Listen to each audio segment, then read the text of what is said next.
안녕하십니까. 신기수입니다. 자, 월요일, 우리 주말에 정말, 예상치 못했던 일이 이제 또 벌어졌죠. 트럼프는 그렇게 사람을 깜짝깜짝 놀래키는 걸 굉장히 좀 즐기는 사람인가 봐요. 갑작스럽게 또 이란을 공격을 했고, 그러면서 오늘 아침에, 걱정이 좀 많았는데, 근데 우리 장 시작하기 전에, 미국 선물 시장을 보면은 보통 이제 야간 선물이 굉장히 좀, 불안했다면은 야간 선물 쪽에서 마이너스 1% 이하로 상당히 좀 낙폭이 컸었을 거예요. 근데 그렇지 않았었죠. 예, 처음에 이제 야간 시장 쪽에서 0.3, 4%대를 움직였었고요. 생각보다, 야간 선물 시장이 뭐 나쁘지 않다라고 생각을 했었는데, 그런데도 우리 시장은 장 초반에는 좀 흔들렸습니다. 코스피 같은 경우에는 오늘 뭐 1.67%까지 빠졌다가 다시 반등이 나왔는데 현재는 마이너스 0.6%, 코스닥은 조금 더 빠져서 마이너스 1.4%, 선물 쪽이 마이너스 0.6% 정도입니다. 그러니까 오늘 아침에 상당한 불안감을 좀 자아내다가 그러다가 그 정도까지는 아닌가 보다 그러면서 이제 다시 살짝 반등이 지금 나와 있는 상태고, 그렇다면은 전반적으로 지금은 좀 눈치 보기 상태로 봐야 되겠죠. 이게 다 지나갔다는 아니죠, 분명히. 지나갔다는 아니고, 어찌 되는지 한번 좀 보자 하는 거죠. 그러면서 오늘, 외국인들 수급을 좀 보면은요, 선물 쪽에서 6,500억을 팔고 있고, 코스피에서 8,000억 팔고 있고, 코스닥에서 5,300억 지금 팔고 있습니다. 3대 시장에서 외국인들이 다 팔고 있죠. 이러면서 이제 외국인들 같은 경우에는 일단은 좀 뭔가, 좀 자기들 물량을 좀 거두는 측면들이 좀 있습니다. 그래서 그런 부분들을 우리가 좀 이제 중요하게 좀 생각을 해봐야 될 게 있습니다. 자, 지금 상황에서 그러면은 과연 중동 관련돼서 이게 증시에 미친 영향이 다 끝난 건 아닐 테니까 앞으로 그럼 뭘 더 봐야 되느냐, 이걸 봐야 될 텐데 결국에는 이제 유가가 되겠죠. 근데 유가는 지금 이 HTS 상에서는 뭐 그 금요일 날 마감 거밖에 안 나오는데 지금 유가 선물 시장에서는 지금 WTI 선물이 75달러를 조금 넘어서 거래가 되고 있네요. 그러니까 한 이 정도 선에서 지금 거래가 되고 있습니다. 그러니까 지난번에 나왔던, 지난주에 나왔던 고점이 77.5를 살짝 넘었었는데, 여기를 아직 넘지는 않고 있어요. 그러니까 여기를 넘어가게 된다면은, 그거는 조금 이제, 위험 신호를 좀 봐야 됩니다. 하지만 여기를 넘지는 않고 있습니다. 여기를 넘는다는 것은 결국 무슨 뜻이냐면은, 이란이 호르무즈 해협을 봉쇄를 했다라는 뉴스가 나온다는 뜻이겠죠.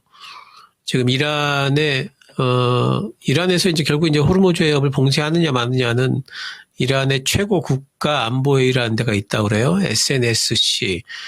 여기서 결정을 한다고 하는데 결국에는 이제 이란의 최고 지도자인 하메네이가 결정을 하는 셈이다. 근데 과연 호르무즈 해협을 지금 봉쇄하는 결정을 할 것인가 말 것인가에 대해서 뭐 낙관적으로 보는 입장도 있고, 그리고 아니면은 이제 봉쇄 안 할 거라는 입장도 있고, 거기까지는 못 간다, 이런 것도 있고, 아니다, 그걸 어떻게 아느냐.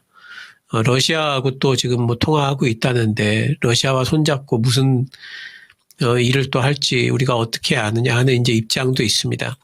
일단 오늘 아침에 주식시장에 여러 가지 이제 그 움직임들을 보면은 거기까지는 가지 않지 않겠느냐라는 쪽으로 조금은 좀 기울고는 있는 것 같아요. 하지만 이건 뭐 이제 좀 더 지켜봐야 되겠고. 그래서 이제 결국에 제일 중요한 건 이제 유가입니다. 그래서 유가가 아까도 말씀드렸듯이 만약에 78달러 이상 위쪽으로 올라가 버린다면은 그러면은 이거는 이제 조금 위험하다 이렇게 봐야 돼요. 뭔가 확전 기미로 봐야 되니까 그 부분을 우리가 이제 눈여겨서 봐야 됩니다. 만약에 유가가 팍 오르게 되면은 또 이제 인플레이션도 오를 거 아니겠어요. 그러면 하반기 때 지금 연준 그렇지 않아도 미국 연준 지금 금리 못 내리겠다라고 지금 버티고 있는데, 만약에 유가 올라가서 물가까지 오르게 되면은, 하반기 때, 금리 못 내리게 되니까, 이렇게 되면은 주식시장에는 분명히 또 악재죠. 주식시장 많이 올라와 있어서, 미국도 그렇고 우리나라도 그렇고 더 올라가기 위해서는 실적이든지 뭐 금리 인하든지 이런 것들이 좀 있어 줘야 되거든요. 근데 그게 만약에 그중에 금리 인하가 어려워진다 이래버리면은 이건 주식시장에 분명히 악재가 됩니다. 그래서 유가를 잘 보고 있어야 될 것 같고요. 뭐 어쨌든 전반적으로 오늘 이제 눈치 보기 장세가 지금 진행이 좀 되면서 약간 불안감은 조금 이제 소강 상태로 접어들고 시장은 이제 좀 관망 상태로 접어들고 있는 것 같습니다. 오늘 뭐 시장에서 전반적으로 다 하락이지만 그 중에서도 이제 뭐 눈에 띄는 섹터들 몇 개 있죠. 방산주들은 당연히 오늘 좀 올라갈 텐데, 근데 또 희한한 거는 그동안에 상당히 강했던 뭐 한화 에어로스페이스라든가 이쪽은 조금 쉬는 형태고, 현대 롯데 같은 경우도 음봉이죠. 뭐 풍산처럼 좀 가벼운 종목들이, 그리고 요즘에 올라왔던 종목들이 조금 한방 치긴 쳤는데 윗꼬리를 많이 달고 있고요.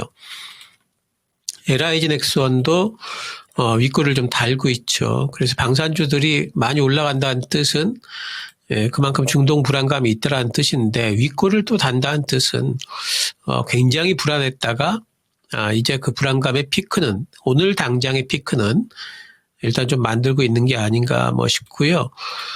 이렇게 그 방산주를 뭐 지금 쫓아갈 일은 아니죠. 지금 쫓아갈 일은 아니고, 나는 중동전이 뭐 굉장히 확산될 것 같아. 그래서 난 방산주 사야 되겠어.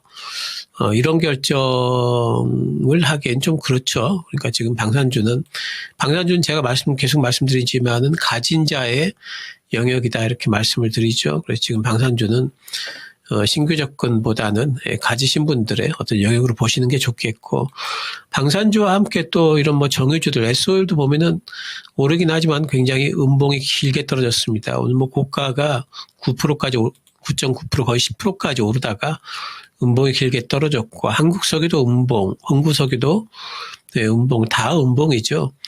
요즘 석유주들 보십시오. 음봉의 음봉을 거듭하고 있습니다. 음봉의 음봉이 거듭 나오고 있죠. 그러니까 석유주들의 매매는 어떻게 해야 될까요? 종가에 잡아서 시가에 판다. 이런 힌트를 좀 얻을 수가 있겠네요. 자, 어쨌든 뭐 음봉이 떨어지고 있다라는 것은 아침이 불안감의 피크였다는 거고, 해운주들도 마찬가지입니다. 해운주들도 보시면은 음봉 떨어지고 있죠. HMM도 마찬가지고, 뭔가 좀 윗골을 달고 있습니다. 그러면은 이제 이쪽은 음봉 떨어졌으니까 가격이 이제 쭉쭉 빠질 일만 남았나요?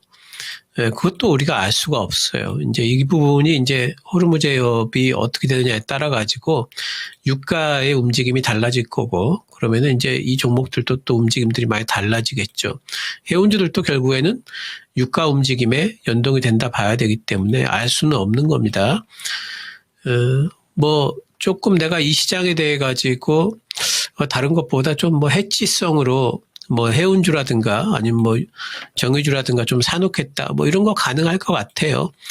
단지 이제 그럴 경우에 해치성으로 들어갔을 적에 가령 유가가 훅 빠지면은 손실을 감내하고 빠져나와야 되겠죠. 그래서 그런 것들이 가능하신 분들은 해운주라든가 아니면 뭐 정유주라든가 지금 뭐 어느 정도 혹시 모르니까 조금 사놓고 시장 빠질 때는 얘들이 올라갈 테니까 그런 것들을 뭐 이용하는 것은 뭐 가능하다고 봅니다. 방금 말씀드렸듯이 손절이 가능하신 분들만 그렇게 하시는 거죠. 자, 그리고 오늘 같은 날에도 원전주들 굉장히 좋네요. 두산에너빌리티는 뭐 오늘도 쭉 올라가고 있고 리포트도 좋은 거 나왔습니다. 수급이 요즘에 두산에너빌리티 원전 쪽으로 계속 지금 몰리고 있죠. 원전주들도 제가 계속 말씀드렸는데 가진 자의 영역이다 말씀드렸는데 제가 그 얘기하고 나서도 엄청나게 많이 더 올라가가지고 조금 송구스럽긴 합니다. 하지만 이제 단타는 계속 되고 있었죠. 오르비텍 같은 경우에도 새롭게 올라온 SMR 그 원전 해체 쪽이기 때문에 오늘 이쪽도 잘 가고 있습니다. 그러니까 오르비텍처럼 이렇게 올라가는 종목들 가지고 단기 매매 정도는 이제 충분히 아직도 좀 가능하다 보이고요. 예, 단지 이제 이렇게 너무 많이 올라간 영역에서 우리가 또 따라잡아가지고 하는 것을 저는 이제 그런 매매를 굉장히 좀 싫어하기 때문에 뭐 이런 것들은 좀 특이한 상황인 거죠. 예, 계속해서 리포트들이 지금 쳐주는 바람에 지금 올라가는 거지. 여기서 따라잡기는 저는 이제 늦었다 이렇게 보기 때문에 여전히 가진 자의 영역이다 이렇게 보고 있습니다. 신재생 쪽이 오늘 이제 조금씩 움직이죠. 정부 쪽에서 뭐 태양광이라든가 풍력이라든가 뭐 연금처럼 그쪽에서 그 마을에서 연금처럼 활용할 수 있도록 해주겠다라는 것 때문에 이제 올라가는 것 종목들이 몇몇 있어요. 근데 이제 신재생 쪽은 뭐 탄력을 그렇게 크게 받을 것 같지는 않습니다. 그리고 이 정책이 과연 그 시장을 넓힐 수 있느냐에 대해 가지고는 조금은 좀 보수적으로 보기 때문에 너무 그렇게 센 테마는 아닌 것 같고요. 스테이블 코인 오늘도 잘 가죠. 예, 카카오페이도 잘 가고 한국정보인증도 잘 갑니다. 이쪽도 계속해서 단기 매매하십시오. 예, 잘 간다고 해서 오늘 이때 잡아가지고 상한가도 먹고 오늘 가는 것까지 내가 다 먹었으면 돈을 얼마나 많이 벌려나 이런 것들은 그런 생각하시기보다는 단기 매매 정도로 하시는 게 좋습니다. 가니까 가는 거지 이렇게 가는 거를 테마주가 이렇게 가는 거를 예상할 수가 없는 겁니다. 목표가를 잡을 수도 없는 거고요. 그러니까 이런 것들은 다 단기 매매 정도 하시고 단지 아직까지 모멘텀이 남아있기 때문에 단기 매매는 충분히 가능하다 하는 부분이고요. 또 오늘 AI 쪽도 좀 움직이죠. 이쪽도 마찬가지입니다. 단기 매매 정도로 보시고 단지 이제 제가 네이버나 카카오는 제가 목표가를 굉장히 좀 높게 드리죠. 네이버나 카카오는 흔들리더라도 들고 갈 수가 있다. 저는 네이버 뭐 40만 원 이런 말씀 드렸습니다. 이런 종목들은 뭐 지금 이렇게 잡지 마시고 음봉 나오면 잡아가지고 중기 투자할 수 있는 종목이다 이렇게 말씀을 좀 드리도록 하고요. 자, 전략 부분에서 지금 제일 중요한 거는요. 이제 시장이 혹시라도 흔들려 버릴 수가 있죠. 거기에 대한 대응이 더 중요합니다. 여기서 얼마나 수익을 막 극대화하겠다라고 할 만한 영역은 분명히 아닌 것 같아요. 너무 급히 올라왔고요. 이 부분에서 오히려 한번 쉬는 게 그게 더 건강하고 2차 상승을 위해서 훨씬 더 건강한 일이 이제 한번 좀 쉬어가는 겁니다. 그래서 그 쉬어감이 이제 어찌 보면 이제 중동발 악재 때문에 쉬어갈 수가 있기 때문에 그런 부분들을 봐야 되겠고 쉰다는 신호 쉬어갈 거라는 신호는 뭘로 보냐면요. 코스피가 5일선을 깨느냐 안 깨느냐 종가상으로 이걸 보십시오. 종가상으로 코스피가 5일선을 깬다면은 한동안 코스피는 쉬어갈 겁니다. 그 쉬어감의 형태가 옆으로 흐르는 기간 조정이 될지 아니면은 밑으로 좀 훅 빠지는 가격 조정이 될지 그건 뭐 알 수 없지만 어쨌든 시장이 상당히 좀 소강 상태가 될 걸로 보기 때문에 만약에 코스피가 종가상으로 5일선을 이탈하게 된다면은 분명히 현금화들을 좀 많이 하시고 관망을 하시는 게 좋습니다. 하지만 그거 만약에 그런 일이 생긴다고 해서 또 너무 걱정할 필요도 없어요. 왜냐하면은 조금 쉬었다가 또 다시 올라갈 겁니다. 우리 코스피가 3,400 정도까지 가려면요. 올해 안에 이 근방에서는 한번 좀 쉬어야 돼요. 여기서 안 쉬더라도 어디서 쉬든지 한 번은 쉬어야겠죠. 예, 그래서 만약에 이번에 쉬어감이 발생을 한다면은 그건 뭐 오히려 좀 환영할 일이다. 이렇게 봅니다.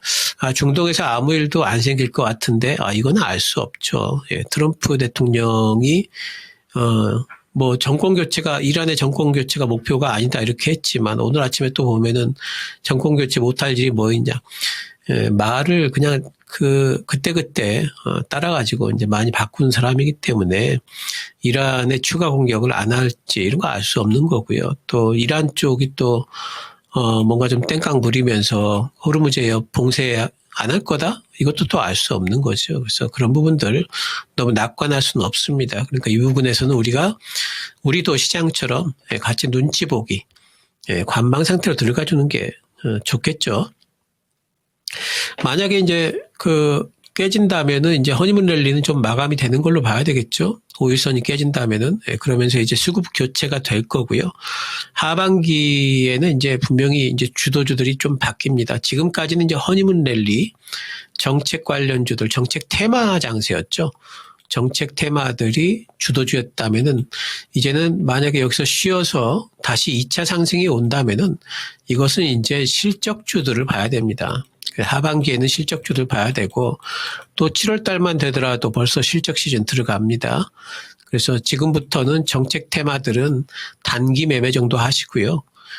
그리고 지금부터 이제 실적주들, 하반기 때 실적 좋을 종목들 보시는 게 좋겠습니다. 그래서 그런 종목들을 잘 골라놓고 그런 종목들을 이제는 자리를 좀 잡으면서 타이밍을 좀 재보는 그런 부분들이 이제 훨씬 더 낫겠죠. 물론 뭐 이제 아까 제가 말씀드린 것처럼 뭐 단기 뭐 해지성으로 뭐 해운주라든가 뭐 이제 그런 것들 뭐 석유주 이런 것들 잠깐 매매하는 거 충분히 좀 가능하다 보고 있고요. 그리고 정책주들은 앞으로도 더 움직일 거예요. 특히나 이제 디데이가 많이 남은 정책주들, 스테이블 코인이라든가 AI 데이터 센터 만드는 이런 것들은 앞으로도 상당 기간 더 움직일 거기 때문에 그쪽에 단기 매매는 충분히 가능합니다.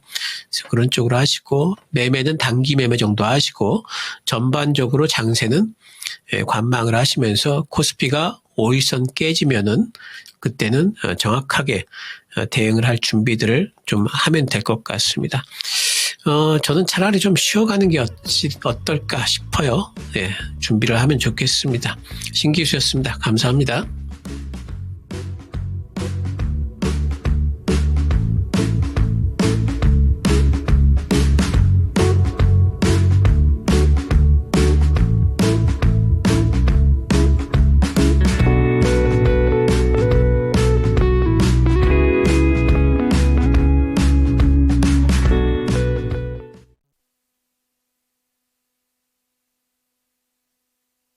본 방송은 투자 판단을 위한 조언일 뿐 투자 판단과 결과에 대한 책임은 투자자 본인에게 있음을 알려드립니다.